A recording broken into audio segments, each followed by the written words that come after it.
So hi guys, just following on from the static exercises that I have just posted. I'm going to now go through some just a flavor of some dynamic or more difficult balance exercises. These might be more of interest to people who want to improve their balance to a higher level, particularly those people who are trying to improve their ability back towards sport following an injury. A lot of balance exercises that are given are the basic ones that I've given in the previous video, the static balance exercises, but people, and they stop there. But actually in sport, a lot of the times with the forces that are put through our bodies in the twisting and turning, pivoting, jumping, landing, movements that we do at such high intensity, oftentimes when we're fatigued, is a far more challenge to our systems than just the very static exercises that I've given in the previous video. So these exercises are meant to be in a progressive way, challenging your system more towards a sporting type movements. They're not an exhaustive list, they're just a flavor of what you can do. So I hope they're of some help. Please like and share if you like the video, and if you think that that this may be of benefit to some other people, please share it. Any comments, questions, please leave below. So just going to go through some exercises now. Oh, and just to say to you, all exercises, general rule of thumb, you should always follow. Challenge, always work at a level that challenges you, but never challenges you too much. So how you know whether an exercise might be too much of a challenge would be that there would be more than slight discomfort felt. So that's not good. That's telling you that your system's not ready for that. So always work at slight discomfort. Next rule, generically, that I would work towards would be that you should work into challenging yourself, so you feel it's difficult, so it feels like your muscles are working, you're maybe wobbling a little bit, but you're able to control the movement. That's really important.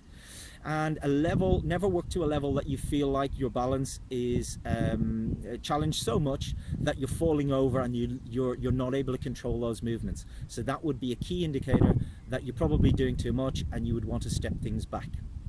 So just going through some exercises now.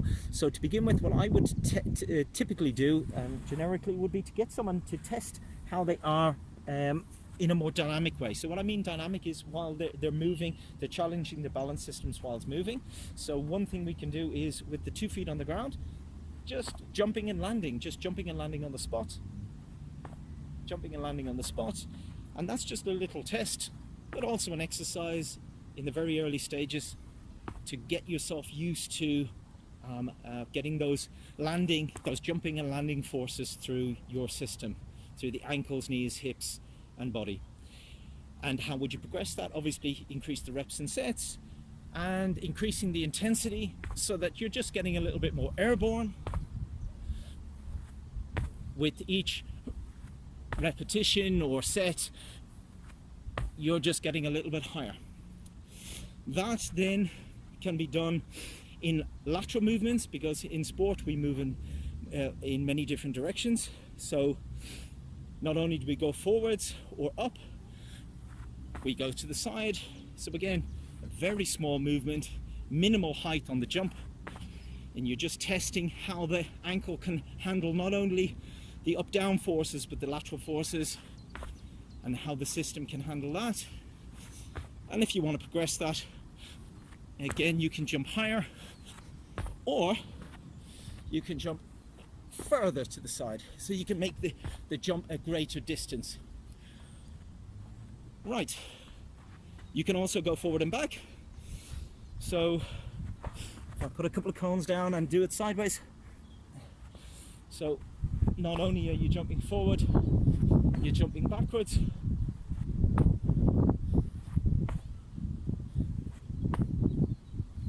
General rule of thumb with your in sport, we tend to, when we land, it's important to use the knees and hips as shock absorbers.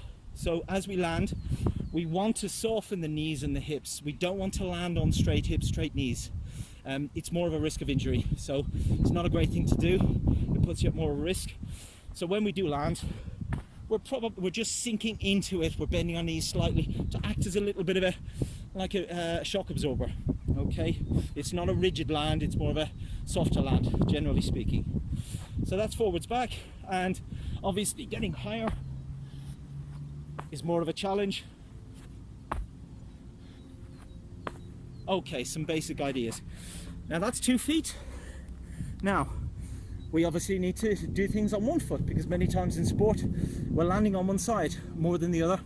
So to challenge, we can do the very same kind of things on one leg. So we can check the balance. Hopefully it's a little bit better than that. So we're doing a small jump. We're just testing. Just it's a straight up and down. And we're trying to stick the land, meaning that when we land, we're really concentrating on the foot not moving.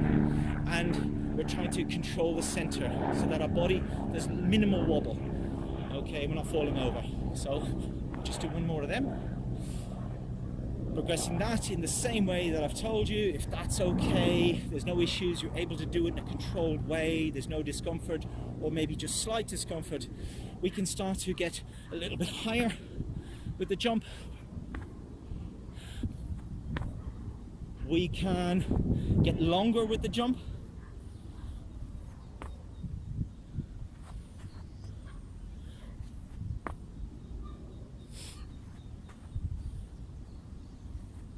And we can also start to add more velocity or speed into the movement.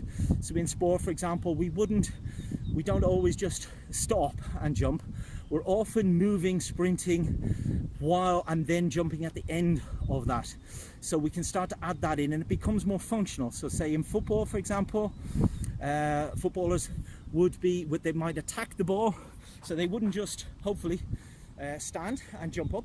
They oftentimes run to meet the ball, and they might jump. So they would be leading off 2 legs, 1 leg, whatever, and just varying the side so that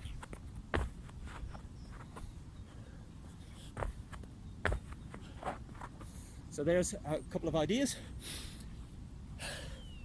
We can start to become a little bit more dynamic and put a couple of cones down. I'm just rushing through some basic ideas here, but hopefully they'll give you some ideas. And as long as you follow the principles that I've said, never into more than slight discomfort, always a level that challenges you, but a level that you can control, you can't really go far wrong. And then you can use your own artistic license to make up and layer the exercise in whatever way you want to do that is more specific for your sport. So here I might do 2 leg jumps through some more plyometric type movements. I might do a stop and hold, or I might be more dynamic. So I might, as I said, just bounce through. I might change the direction of that.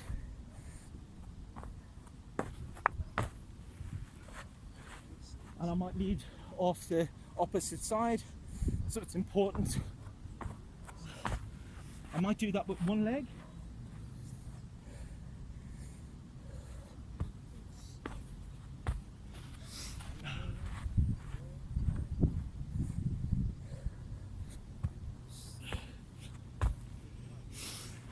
I might change direction, so do them laterally.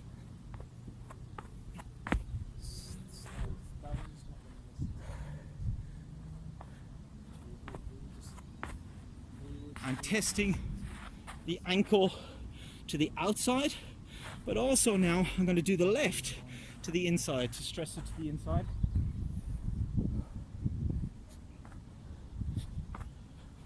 And that again is more of it's a completely different kind of balance that the ankle, the body has to get used to. So always try to challenge your balance in lots of different directions in a progressive way.